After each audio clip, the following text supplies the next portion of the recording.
Adrian McCarthy family, Ann Hayden, Chrissy Rexroad, Juanita Klein, Jim Hefner, George Harvey, Nancy John, Mary Landers, Trish Frazier, Carolyn Cox, Lynn Mackey, Brian Chipper Hall, Darren Thornton, Billy Grant, Jonathan Smith, Alan Stanley, Jimmy Lamb, Lori Hedrick, Dorothy Campbell, Pat Sneed, Donnie Henry, Billy Daltrey, Eric Poindexter, Billy Casey, Nikki Denny, our church, our families, the homeless, our military, our missionaries, Israel, and our country.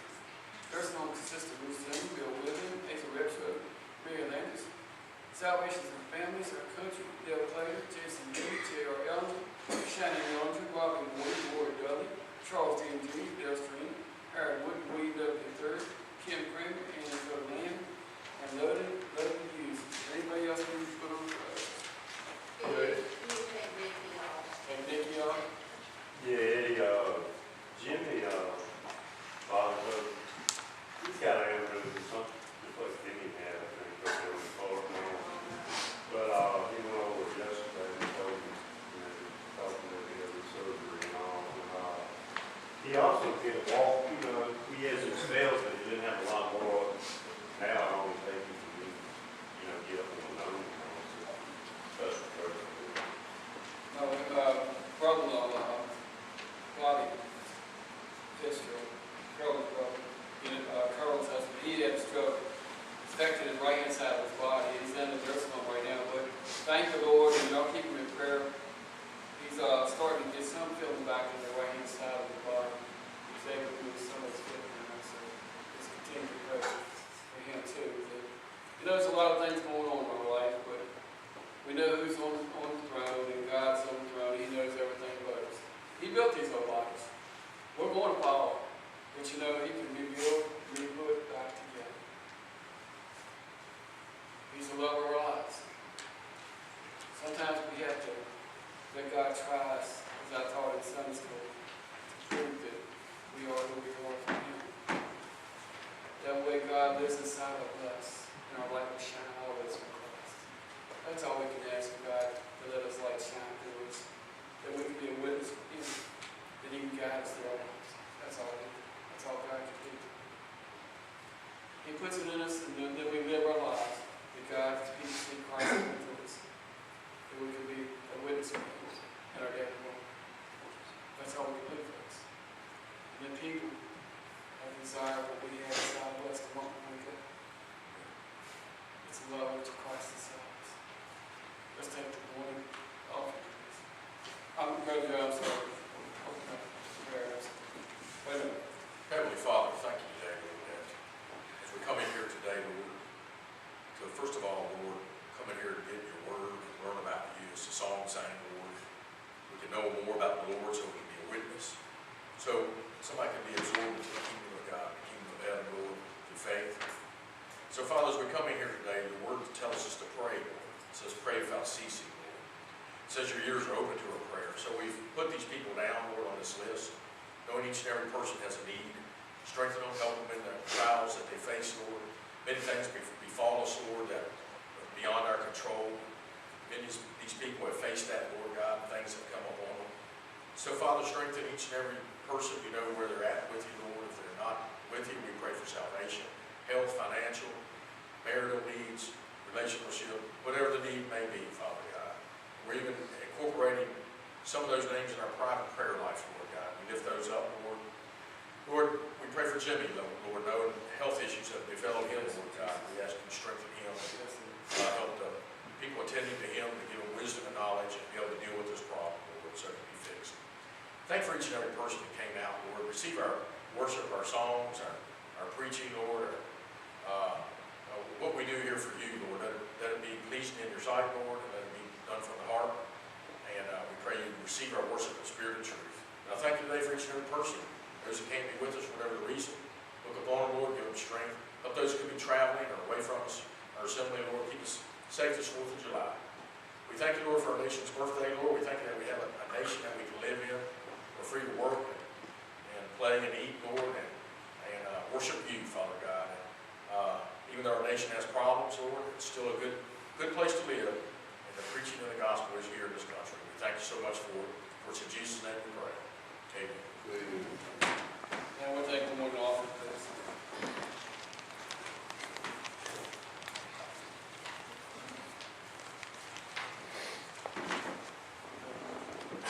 I had a lot of people that was being served today, we always bring preaching out, we have represented here today, he was on a prayer list of salvation, we just, bless this offering, we use it to the best of what we can for you, we ask the same thing. How you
doing?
it's so good when you tell one another you love one another. You feel the warmth of everything. It gets you ready for what's really going to happen. The Holy Spirit's going to come, and Brother Joey's going to deliver the word today. Come on up, Brother Joey.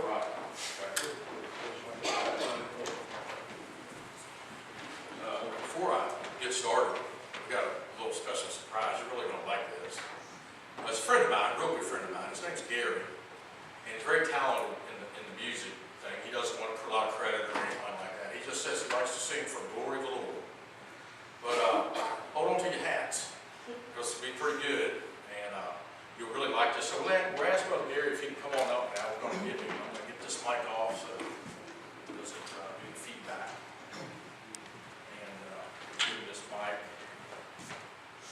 Testing. Okay, here we go. Yes. Woo. Is that what we said another thing? All right. Down a little bit. Well, maybe just a touch. Just a hair. Okay. Yeah. It might get a little loud in here. This song I'm going to do is called The Anchor Holds. We all go through trials and troubles in life. But you know what? The anchor does hold. We just trust Jesus, put our faith in Him. The anchor will hold. I hope this song blesses your heart.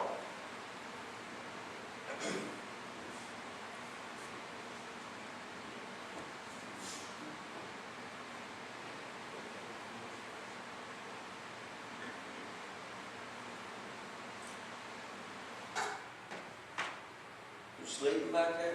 You better give him a hand.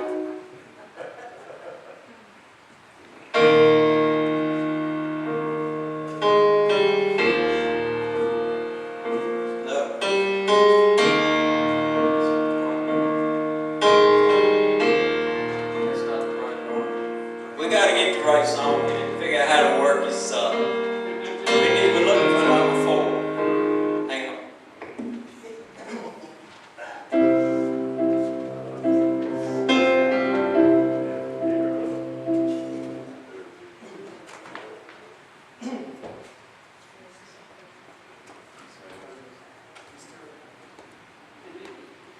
Debbie, you might go help.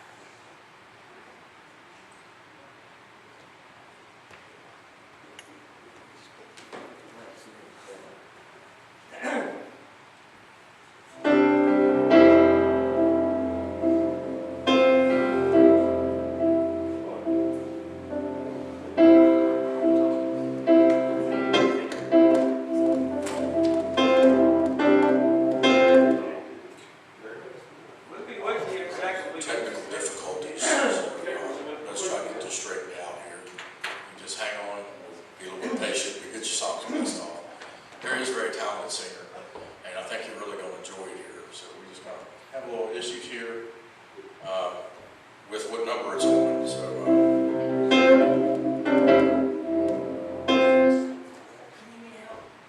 Praise the Lord. Yes, fine. Love to see you want to help you.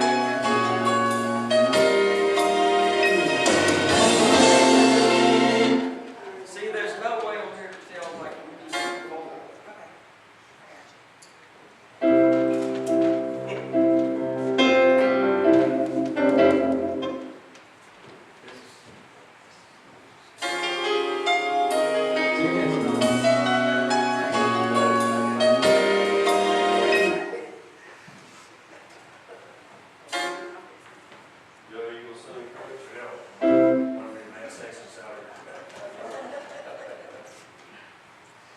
Joey, you need to warm up the voice. Yeah.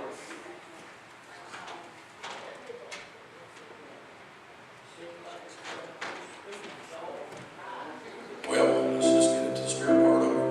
These things happen sometimes. Got technical difficulties and things go wrong. But what do? Keep your eyes on the Lord, right? Keep praising Him, right? Keep your mind stayed on Him, and He'll what? Keep you in perfect peace, right? Kind of a test. Things that happen in life sometimes, things go wrong sometimes, right? At work, you're expecting everything to go good. It don't go good, right? What do? You got to get back in line with the Lord. You say amen today.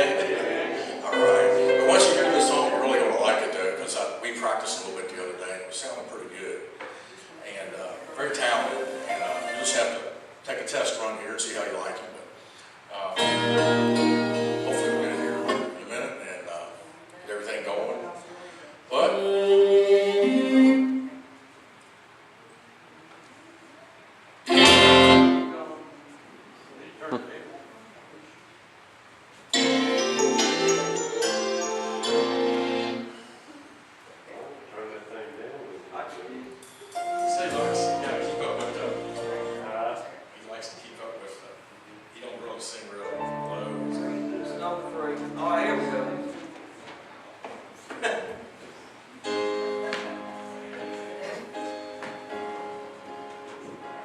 One, two, one, two.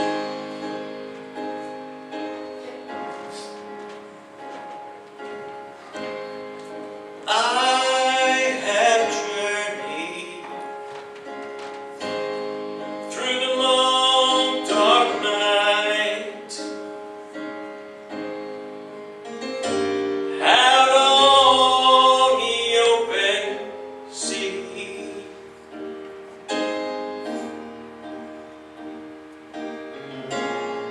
By faith alone,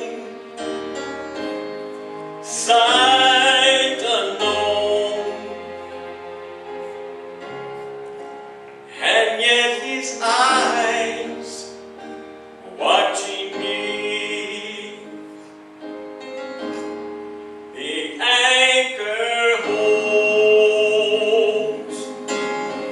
though the ship's been battered. The anchor holds, though the sails are torn. I have fallen on my knees as I faced the raging sea. The anchor holds in spite of the storm.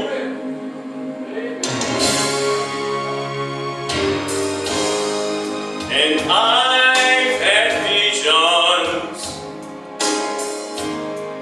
and I've had dreams. I've even held them in my hands.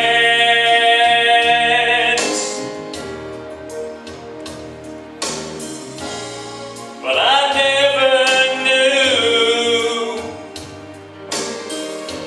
they could slip right through, like they were only grains of sand. The anchor holds, though the ship's been battered. The anchor holds, though the sails are torn. I have fallen on my knees as I faced the raging sea. The anchor holds in spite of the storm.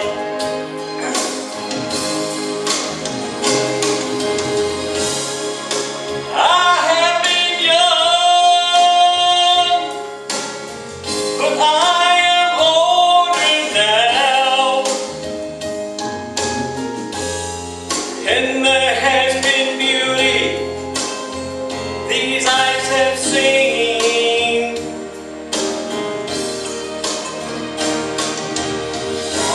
It was in the night, through the storms of my life. Oh, that's where God proved His love to me.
here, and Mary just wanted me to make a quick announcement. Remember, this Saturday will be Kids' Day. I'm going to pass out some flyers. They're back there by the Bible in the vestibule. And we'll try to have a little Kids' Day. We'll try to maybe knock on a few doors around the neighborhood. I know these people over here have kids. I've talked to a couple of people in the neighborhood I just happened to see. And everybody around here seems to be really nice people. They really do. One guy was coming up, I was over here. Probably thought I was a little bit off or something. Mitzi was out there on the porch. And hi, Mitzi, how are you doing? And all of a sudden, somebody up there at the porch. And, they probably didn't know what the heck I was doing there, but I was talking to Mitzi and the little baby talk and all that. But I didn't even worry about it. I just went out there and said, hey, we're having a kids' day. So he said he couldn't come, but we're going to try to hit more of the neighborhood, hopefully this week a little bit. And but if you got your Bibles today, let's go to John chapter 8. John chapter 8, verse 32. John chapter 8. We have a good 4th of July. Be safe. All right, if you're setting off fireworks, I don't do a lot of that, but my neighbors do. I know my cats and all that will be pretty scared. And keep the dogs in. My sister's dog ran off a couple years back, never did find him. I've got to pin him up. So if you got dogs and cats, you probably want to get them in. They don't know what's going on. It's very loud, but they don't hear it. It's amplified. But this week, we talk about our nation's Independence Day, and I believe our nation is, if I'm calculating right, be 241 years old. And you think about the country that we live in. You think about it. Things have changed a lot, especially us ones that have gotten a little bit older. You see a lot of changes in the nation. Think about it. There's a lot of changes in it. But think about it, congregation. We still have the right to do what we're doing here. We get aggravated with this party or that politician or that congressman or somebody over here did something wrong, and we all go through that. The right guy that we voted for maybe didn't get in, or your candidate. But we still live in a nation, congregation, where the gospel's preached. Think about it. It's kind of like Eddie was saying this morning. We were talking about, North Korea. You just don't do this over there. You don't do what we're doing here over in North Korea. And I'm not putting them folks down. I'm just saying, some nations you don't have that privilege. So thank God that we live in a nation where the gospel's preached. Now think about this, y'all. Think about Wayne's dad. Wayne's dad started this ministry years ago. Why? Because he wanted to see the gospel go forward. He wanted to see a group of people get together and carry the gospel to the world. Well, his health went down. I know Mr. Price died. He handed it over. It was handed to another minister. His health went down. And now y'all gave it over. So something, y'all are people that want to see the gospel go forward, I believe. And I think that's great, some people would just give up, after the founding minister, had passed on and went to his heavenly reward. And then they went, well, we don't got to do that no more. But the ministry's going on. Think about when Mr. Price started here. It's still going on. Think about that, And we have that right here in the station to do that. So my message today goes a little bit along with Independence Day. Eddie did a message one time about liberty, and I just, real quick before I go anymore, Donna, you didn't have a point, did you? Okay, I just want to I meant to say that. Okay, because we can have it. We got time for stuff. We're here to bring glory honor to God. And but anyway, Independence Day, July 4th, and Eddie taught on liberty one time. That's kind of the lines I'm going with liberty. Talking about being free. So take your Bibles and go to John chapter 8 this morning. John chapter 8. Most of us will know this scripture. And we're going to get right around verse 32. Okay, John chapter 8. Okay. First thing I need to do is get the right book. John chapter 8, verse 32. I was fixing to read something there for Luke. All right. John chapter 8. Most of us will probably know this scripture. I bet we quote it used to quote this a lot, and in the world didn't have any idea what it meant. We quote that other one too. It said a man should not live by bread alone. Had no idea what that meant. We quote that, and not making fun of it. Just a lot of people quoted that back in the day. But notice what it says, John 8:32, and you know, Christ is having a conversation. He's talking, you know, to his disciples, and notice what he says there in 8:32. He said, "You shall know the truth, and the truth shall make you free." That's what he said.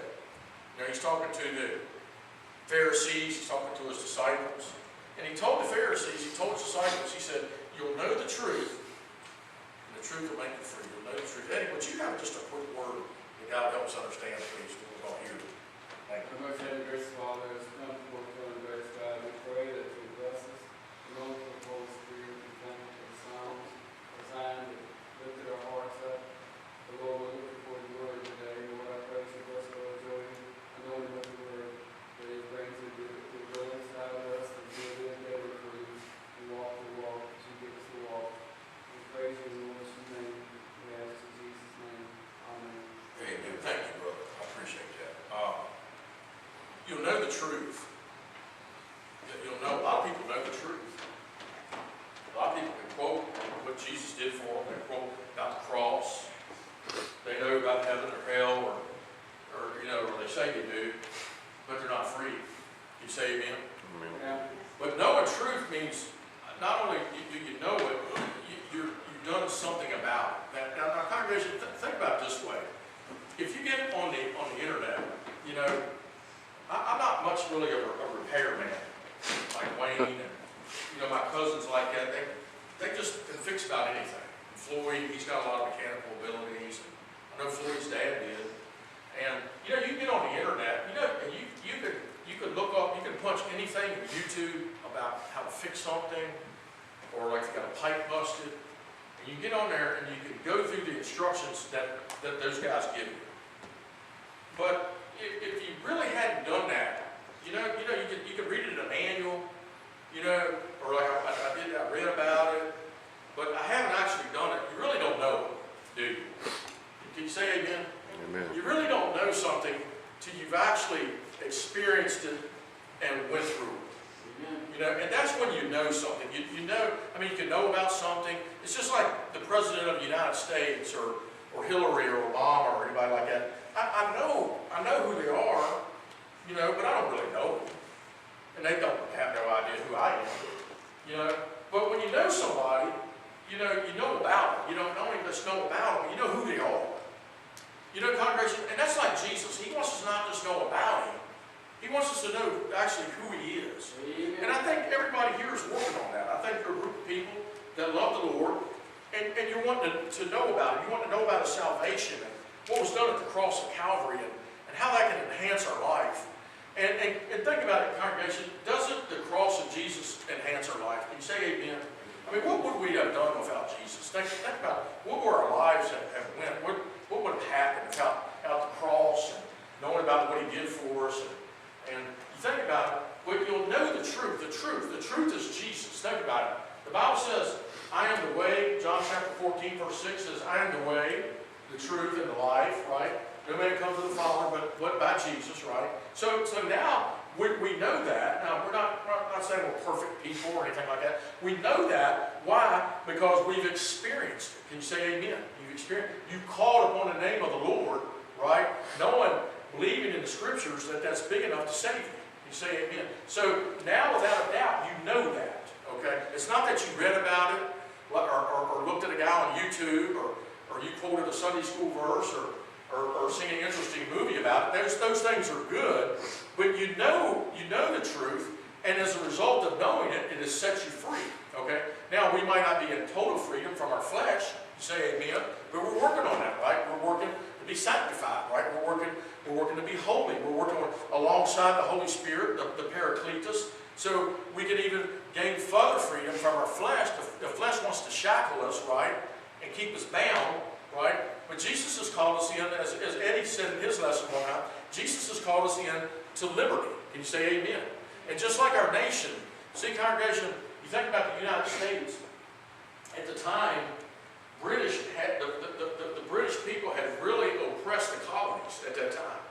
13 colonies. And they had really taxed them very heavy. And from what I understand, that you would go under their religion, which would be the Church of England, which was, you know, the Catholic at the time. And you had to do it that way. You had to. Okay? The colonists, right, they wanted freedom from that, right? So what they did, they put up a band of soldiers and all that. It's kind of like Israel. You know, when Israel was a younger nation, they didn't have a lot of the weapons that some of the Philistines had and all that. They'd go out there and they'd be fighting with it'd be like, you know, like garden rakes and hoes and shovels and all that. They didn't have a lot. And that's kind of what the colonists did. And the colonists, what they did, congregation, they had to face a professional army. Now think about it. They had to face Britain's army.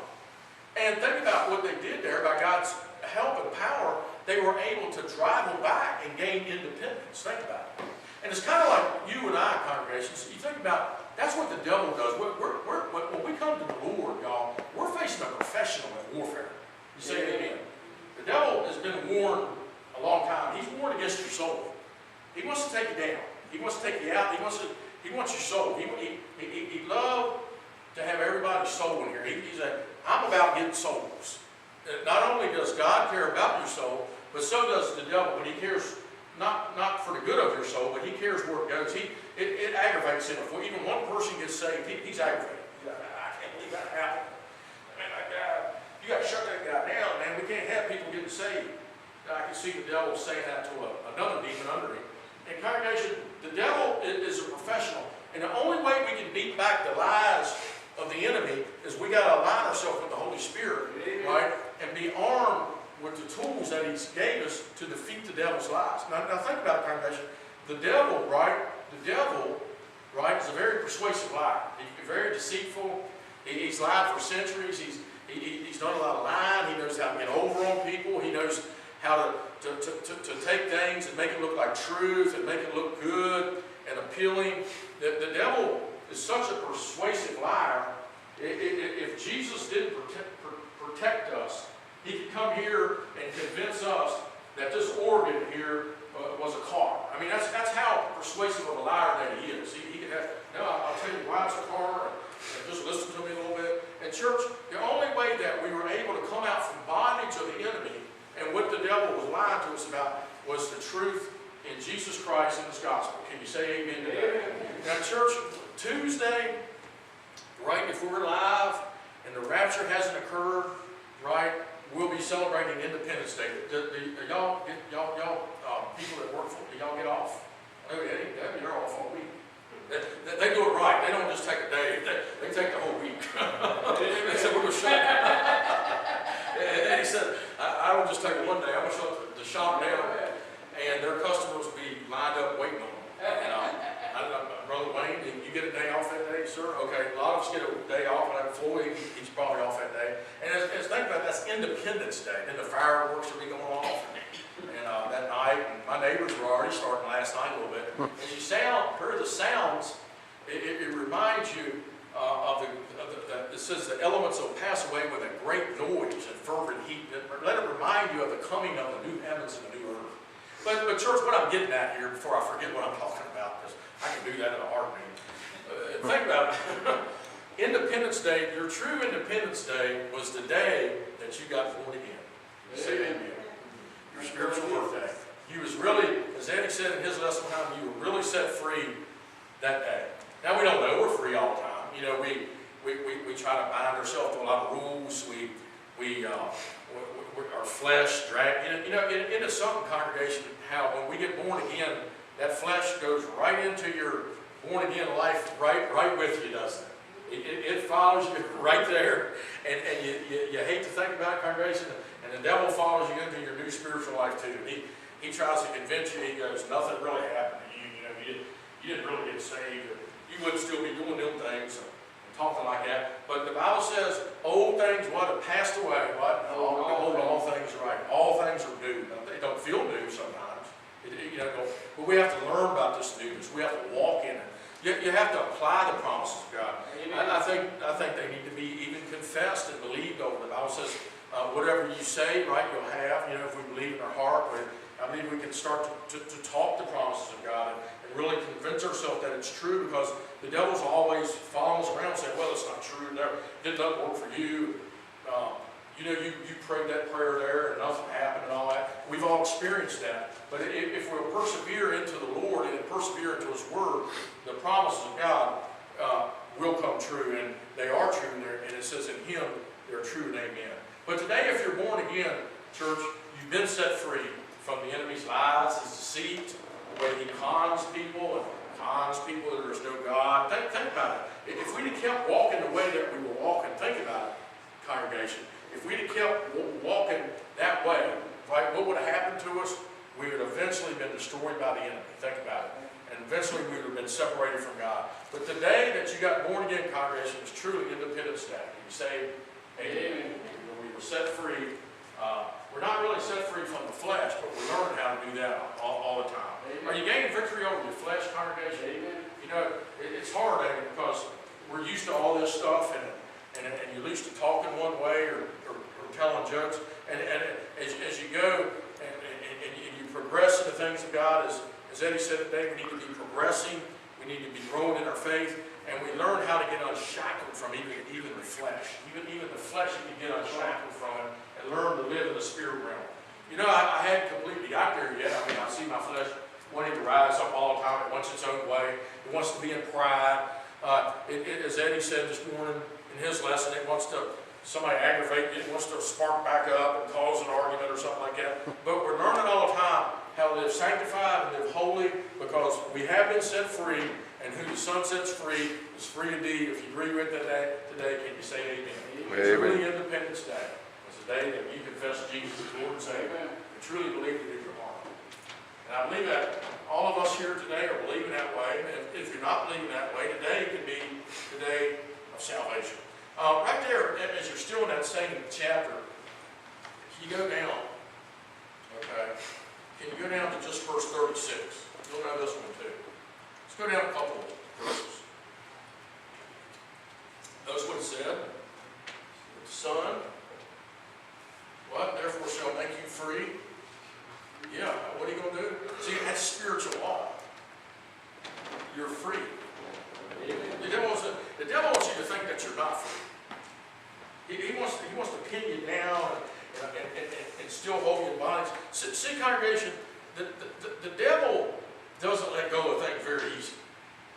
He's kind of one of them guys, you know, he knows that God really bought you with a price, but he's still trying to grab all. Oh man, I can't believe I lost that. He wants to pull you back down, and he wants to believe his lies and deceit.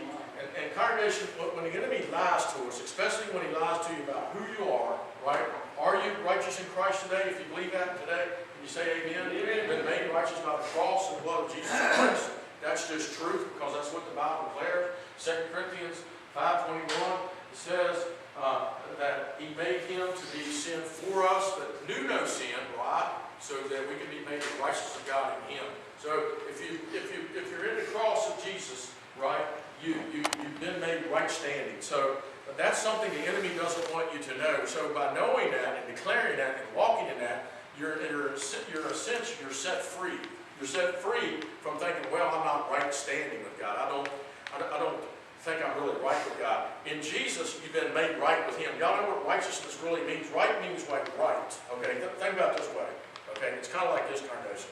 If at the end of the year, right, the IRS, they present their bill, right? They say, Mr. Rocker, you owe this. Okay, how am I going to get right with it? Got to have money. Money talks, right? You got to have the check, or you got to go present the a money order or check or debit card, whatever you go. And then now, as a result of that, you're right with it. So a payment was made. Think about it. For your credit card company or your electric company.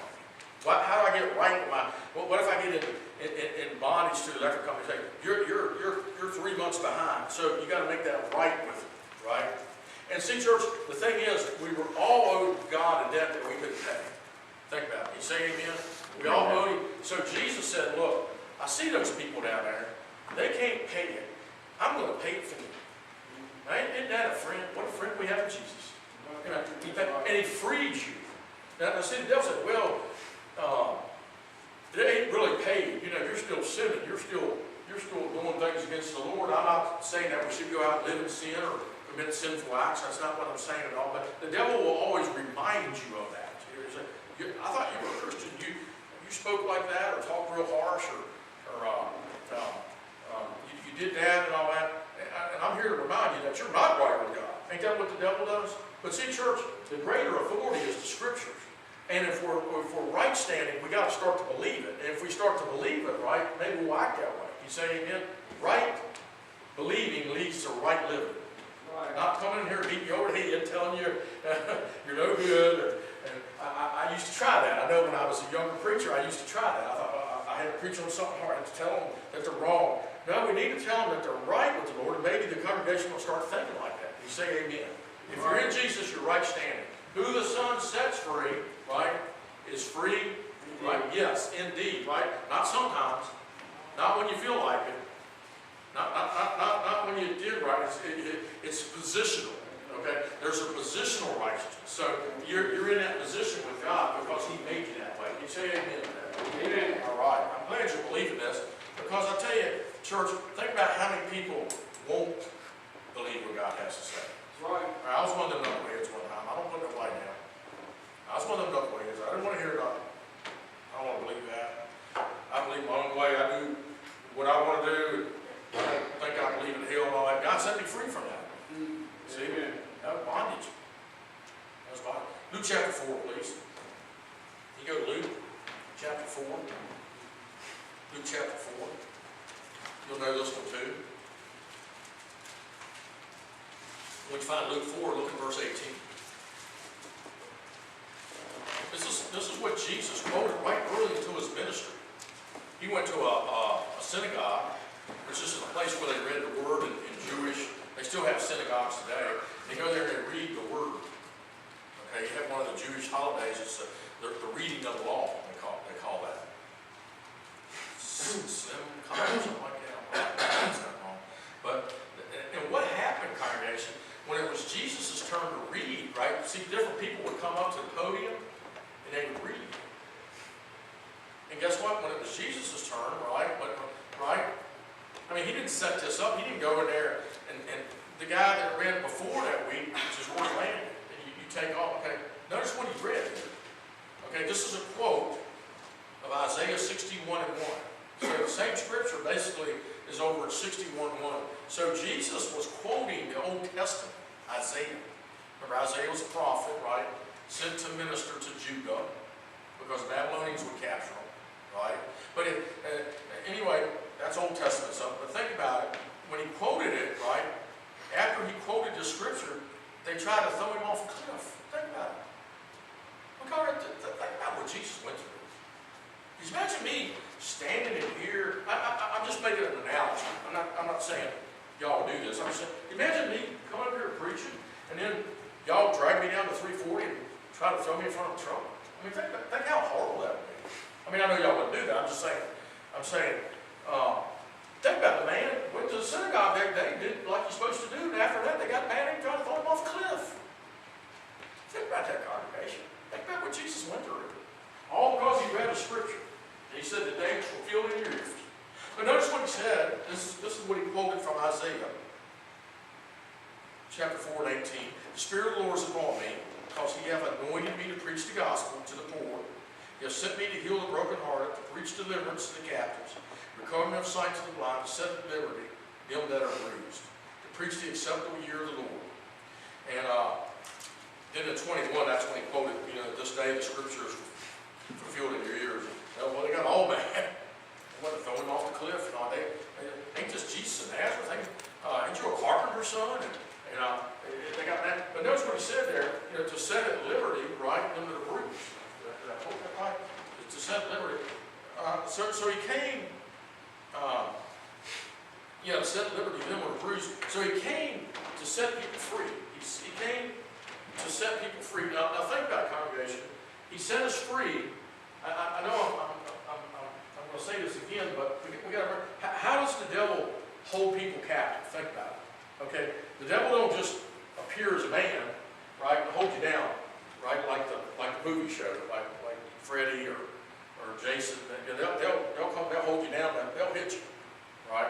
Which is really just, they're trying to say, it's kind of a type of the devil. That's most of the time what horror movies are. But in real life, it don't happen like that. How does the devil hold you bondage? Okay, what he has to do, congregation, he has to hold you bondage up here, right?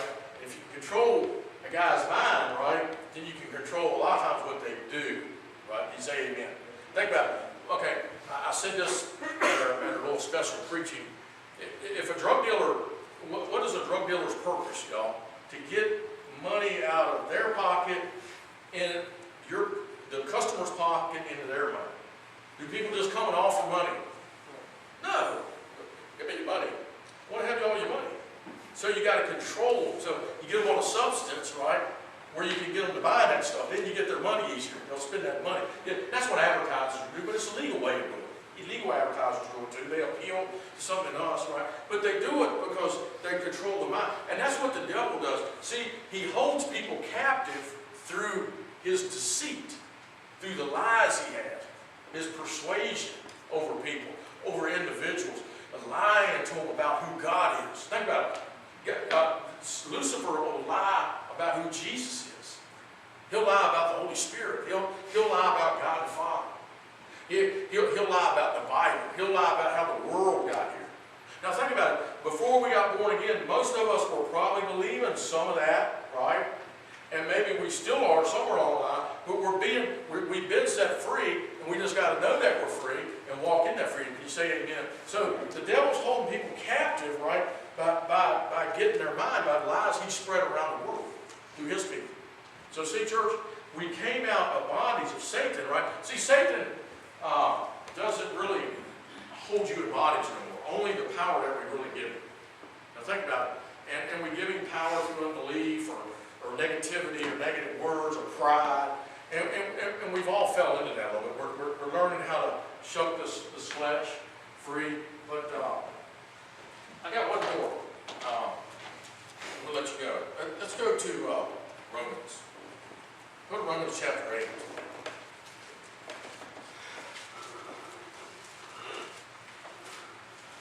Romans chapter 8, verse 15.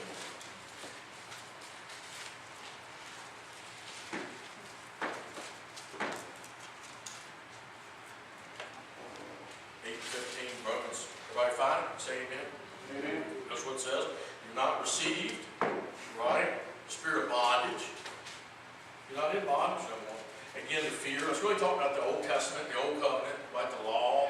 See, that law keep you in fear. Thou shalt not do, thou shalt not. But Jesus said, what? I've kept the law for them. Okay, that's really what that's talking about. We can apply that to other things of bondage. So again, the fear, but you have received the spirit of adoption, whereby we cry, Abba, Father. Let me ask you something, congregation. I know I go over this quite frequently. Last Eddie, real quick while I talk to people, while he gets in place. I think we're all born again, right? Hope you are. How do we get born again? We go by what the Bible says. What does the Bible say? Romans chapter 3, verse 23 says, how many have sinned, y'all? All sinned and what? How far do you come short? Short enough to not make the glory of God. Romans chapter 6, verse 23 says the wages of sin is what? Yep. God is so away from Jesus Christ our Lord. Romans chapter 5, verse 8. But God commended his love towards us. While we were yet sinners, Christ died for us. And Romans chapter 10, verse 13. I know y'all know that one. Somebody say that one? Whosoever. So what? Call upon the name of the Lord. Shall be saved. Is that a promise? Yep. Now look, we call upon him, we can say, Lord, save me, I've sinned against you, I believe Jesus bled and died for me. I want you to be my Lord and my Savior. Enjoy your Independence Day. Enjoy the freedom that you have in God. Learn more about it. Keep serving God. Thank you for being here today. Have a good, happy 4th of July. Let Eddie close us out. Don't mind, turn to page 122. It's called Nothing But the Blood. 22, can you stand in honor of God?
personally tend to it. Just let me know what I'm praying about, please, so I kind of know how to pray. I won't reveal anything, that's just between me and the Lord. I'm going to ask Brother Wayne today when he closes in prayer, please. Our Heavenly Father, thank you for letting us be in the service today. We for each family represented here today. Thank you for the wonderful message we have today about you. And thank you for the talent we have for singing today. And just bless that family. We ask these things in your name. Amen. Amen.